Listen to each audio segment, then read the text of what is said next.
జీవితంలో కొన్నిసార్లు చాలా పెద్ద నిర్ణయాలు తీసుకోవాల్సి వస్తుంది.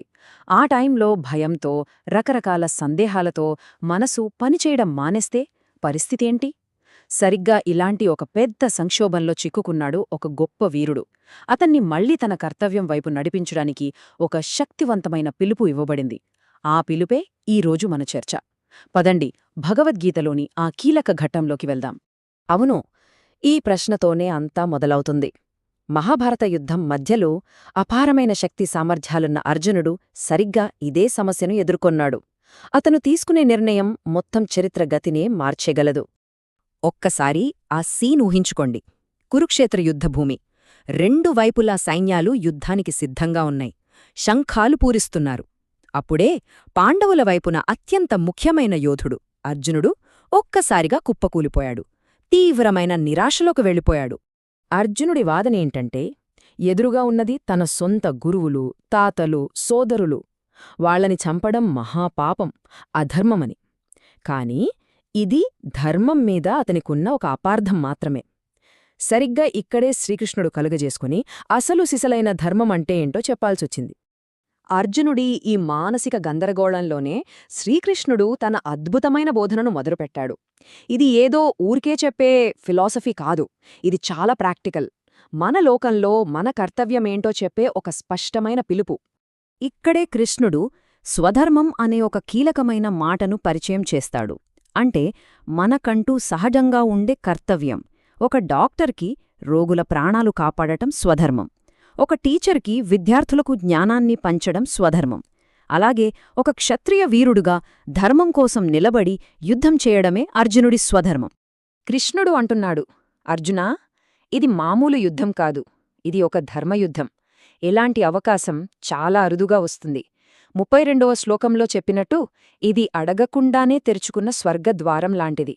ధర్మాన్ని నిలబెట్టడానికి దొరికిన ఒక గొప్ప అవకాశం. సరే, స్వధర్మం ఎందుకు పాటించాలో చెప్పాడు కృష్ణుడు.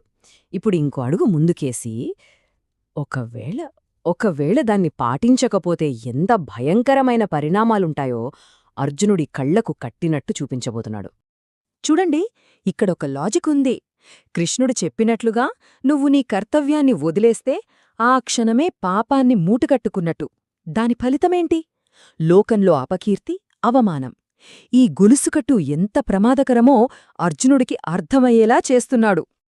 కృష్ణుడు వాడిన ఈ పోలిక చూడండి, ఎంత పవర్ఫుల్గా ఉందో. గౌరవంగా బతికేవాడికి అపకీర్తి అనేది చావుకన్నా ఘోరమైన నరకం.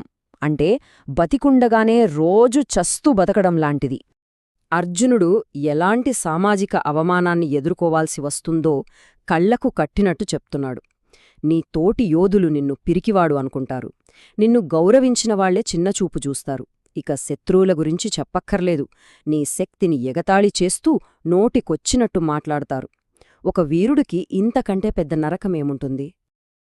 ఇక తన వాదనను ముగిస్తూ కృష్ణుడు అర్జునుడికి చాలా స్పష్టంగా చెప్తున్నాడు. నీ ముందున్న ఏకైక దారి, లాజికల్గా చూసినా నీకు మేలు చేసే దారి యుద్ధమే అని నిరూపిస్తున్నాడు. ఇది చాలా అంటే చాలా కీలకమైన పాయింట్. కృష్ణుడు అర్జునుడికి ఒక అద్భుతమైన విన్-విన్ సిచ్యువేషన్ చూపిస్తున్నాడు. యుద్ధంలో చనిపోయావా, వీరస్వర్గం నీదే. గెల్చావా, ఈ భూమిని పరిపాలించే హక్కు నీదే. అంటే ఎలా చూసినా నీ కర్తవ్యం నువ్వు చేస్తే నీకు విజయమే తప్ప అపజయం లేదు.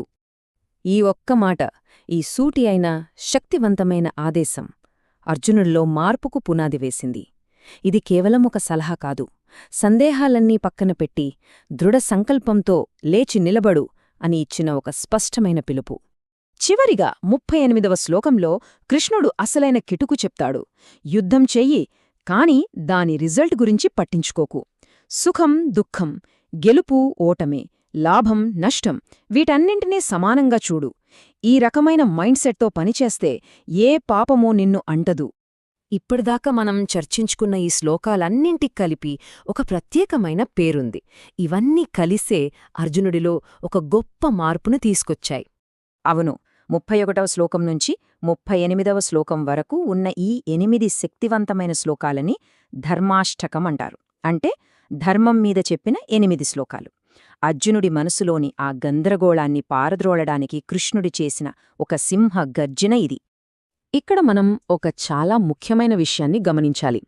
ఆ సమయంలో కృష్ణుడు అర్జునుడికి కేవలం ఆత్మజ్ఞానం గురించో వేదాంతం గురించో చెప్పి ఉంటే అతను బహుశా అన్నీ వదిలేసి అడవులకు తపస్సు చేసుకోడానికి వెళ్ళిపోయేవాడేమో.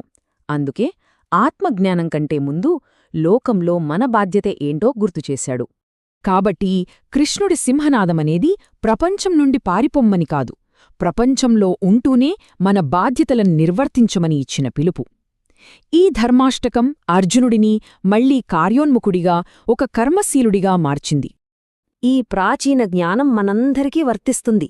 మన చుట్టూ ఉన్న ప్రపంచంలో, మన కుటుంబంలో, మనం చేసే పనిలో, మన సమాజంలో మనకంటూ ప్రత్యేకమైన కర్తవ్యం, మన స్వధర్మం ఏమిటి? ఈ ప్రశ్నతో ఈ చర్చను ముగిస్తున్నాను. ఒక్కసారి ఆలోచించండి.